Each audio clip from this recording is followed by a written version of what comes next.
Welcome to Captain English Podcast, your favorite spot for real, authentic English conversations. I'm Paul, and I'm super excited to be here with my amazing co-host. And I'm Alice. It's fantastic to be back with all of you, our wonderful listeners.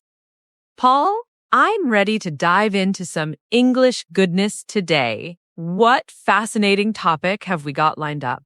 Well, Alice, today we're tackling something that often trips up even intermediate English learners.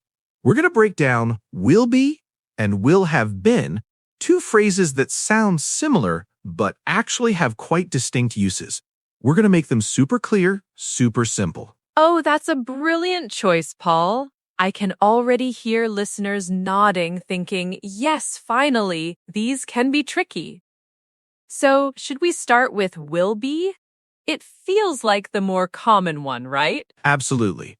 Let's start with will be. Think of it in a couple of main ways. First, we use will be when we're talking about something that will be happening at a specific time in the future. It describes an action that will be in progress. This is the future continuous tense. Okay, so an action in progress in the future. Can you give us an example to make that really sink in? Sure. Imagine it's Friday afternoon, and you're thinking about your weekend. You might say, this time tomorrow, I will be relaxing on the beach. You're imagining yourself in the middle of that relaxing action, right? Ah, that's a perfect image. So it's not I will relax, which is just a future action, but I will be relaxing, emphasizing that it's ongoing at that moment. Got it. So tomorrow morning, I will be having my coffee at my favorite cafe. Exactly. You're picturing the scene. Another one. Don't call me at 7 p.m. tonight. I will be eating dinner with my family. It's a gentle warning that you'll be busy, in the middle of something. That's super clear. So, will be verbing. What about the other main use of will be? The second common use of will be is in the passive voice. This is when something will be done to someone or something in the future. The focus is on the action being received, not who is doing it. So will be past participle. The passive voice. Okay, that can sometimes be a bit tricky, but it's really important. So if I want to talk about, say, a new building? Precisely. You could say, the new library will be completed by next year. We're not saying who will complete it. Maybe it's a construction company. Maybe it's a team. But the important thing is that the library will be in a completed state. I see. Or the documents will be sent to you via email later today. We don't need to specify who sends them, just that the action of sending will happen to the documents. That makes perfect sense. Exactly. So, quick recap for will be. Future continuous, meaning an action in progress at a future point. I will be reading. And future passive, meaning an action done to something or someone in the future. The report will be finished. Pretty straightforward, right? Definitely, you've made it incredibly clear. Now let's move on to its slightly more complex cousin, will have been. This one always feels a bit heavier, a bit more established somehow. It does, doesn't it? Will have been definitely introduces a sense of completion before a future point. Again, we have two main uses. The first is the future perfect continuous, which is will have been verbing. This describes an action that started in the past or present and will continue up to a specific point in the future. Okay, an action that continues up to a future point. So it's about duration leading up to something else in the future? Spot on, Alice. Imagine you started working at 9 a.m. and now it's, say, 1 p.m. You say, by 5 p.m. I will have been working for 8 hours straight.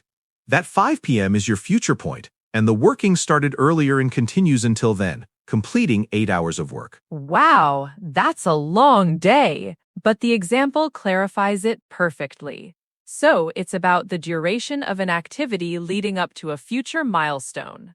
Another example, please? Sure. If you're talking about a trip, by the time we reach the destination, we will have been driving for 6 hours. It emphasizes the length of the journey completed by that future arrival time. I get it. It's like looking back from a future point and saying, this action will have been happening for X amount of time. So by our next anniversary, we will have been married for 10 years. That's a beautiful way to express it. That's a fantastic example, Alice, a really common and natural way to use it. Now, for the second main use of will have been, the future perfect passive. This is will have been past participle, and it describes an action that will be completed by a certain time in the future. Okay, so an action that will be completed by a future time, and it's in the passive voice. The focus is on the result of the action, not the doer. This sounds similar to the future passive will be done, but with that extra layer of by a certain time. You've hit the nail on the head. The by a certain time is key. For example, by the time you arrive, all the pizzas will have been eaten. So when you get there, the eating will be completely finished. No pizza for you. Oh no, that's a tragic example, Paul. But it's super clear. The action of eating will be a finished event by that future point of my arrival. So the result is that the pizzas are gone. Another example? How about the new software update will have been installed on all computers by Monday morning? This means when Monday morning arrives, the installation process will be a done deal. It won't be happening, it will already be finished. Excellent. So will be installed just means the installation is going to happen in the future. But will have been installed means by a certain future time, the installation is already over. The difference is subtle, but very important for precision. Precisely. The have been part introduces that sense of completion before a future deadline or point in time.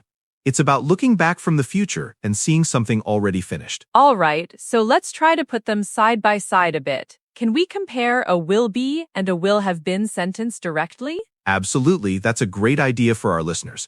Let's take reading a book. If I say, tomorrow afternoon, I will be reading my new novel, it means I'll be in the middle of reading at that time. Okay, so the action is ongoing. And for will have been?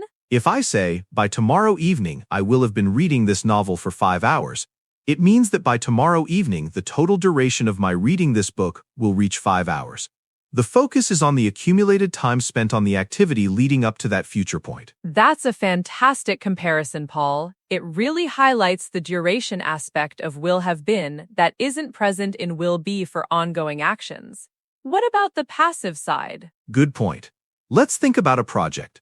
The new website will be launched next month. This is a simple future passive statement. The launch will happen sometime next month. And will have been launched? By the end of next month, the new website will have been launched. This implies that by that specific future deadline, the end of next month, the launch will be a completed event.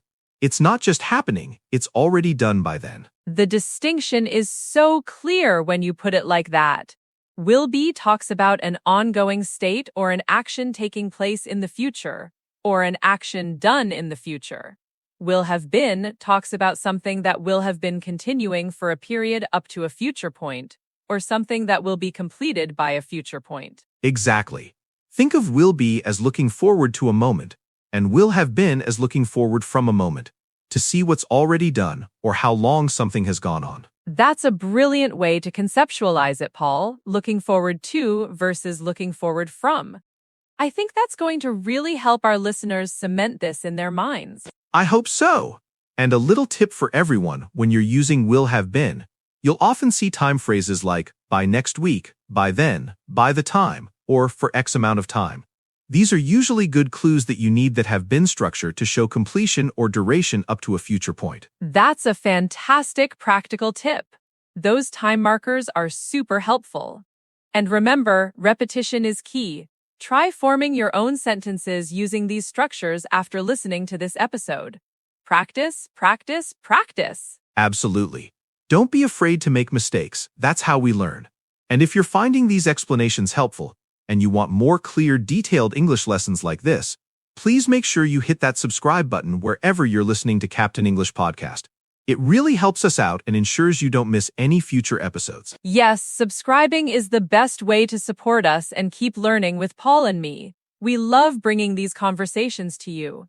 Today we've broken down will be for ongoing future actions and future passive actions, and will have been for actions continuing up to a future point and actions completed by a future point. I think we've covered it pretty thoroughly, Alice. With a bit of practice, these structures will become second nature. You'll be using them in your conversations without even thinking about it. That's the goal, to sound natural and confident in English. So, thank you so much for joining us on Captain English Podcast today. We really appreciate you spending your time with us. And we look forward to having you back for our next episode.